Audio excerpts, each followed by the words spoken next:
struggling with elbow pain, especially when it comes to tennis and golfer's elbow, it's always really good to look at the latissimus dorsi as the source of the pain. You can try to treat the latissimus dorsi from this position by essentially trying to locate the bulk of the muscle and then pinching it and looking for that reaction from the client. So most of the time it can be local pain, or the pain can travel down into the elbow and all the way down into the wrists and fingers.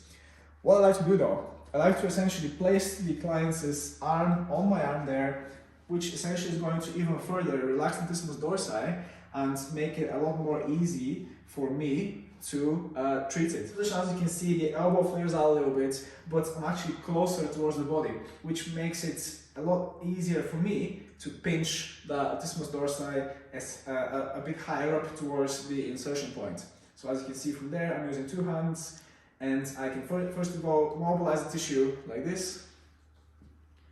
or I can trigger point and basically allow the tension to go away.